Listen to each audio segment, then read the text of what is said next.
মার্কিন president Donald Trump Saudi আরব সফরে এসে ঘোষণা দিয়েছেন তিনি সিরিয়ার ওপর থেকে সব ধরনের মার্কিন নিষেধাজ্ঞা প্রত্যাহার করবেন।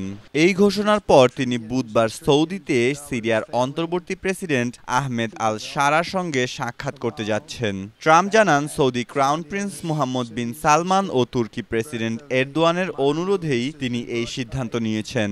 ওয়ালটন আবারও মিলিনিয়ার অফারে ওয়ালটন ফ্রিজ কিনে আপনিও হয়ে যেতে পারেন মিলিয়নিয়ার। মিলিনিয়ার ছড়াছড়ি দেশ জুড়ে, এটা শুধু ওয়ালটেনই পারে। সিরিয়ার বর্তমান প্রেসিডেন্ট শারার অতীতে আল কায়েদার সঙ্গে সম্পর্ক থাকলেও ২০১৬ সালে তিনি তা পরিত্যাগ করেছেন।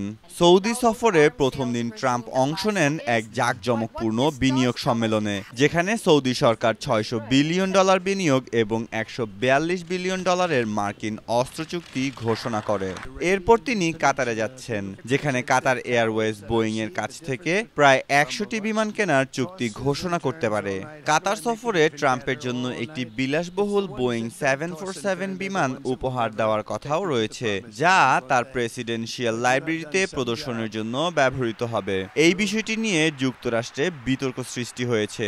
পরবর্তী গন্তব্য সংযুক্ত আরব আমিরাত এবং সম্ভব হলে তুরস্কেও যেতে পারেন ট্রাম্প, যেখানে রাশিয়ার প্রেসিডেন্ট পুতিন ও ইউক্রেনের প্রেসিডেন্ট জেলেনস্কির সম্ভাব্য বৈঠকে তিনি উপস্থিত থাকতে পারেন।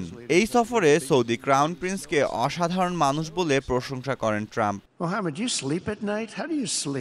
এবং সিরিয়ার উপর নিষেধাজ্ঞা তোলার সিদ্ধান্তকেও ক্রাউন প্রিন্সের অনুরোধ বলেই ব্যাখ্যা করেন।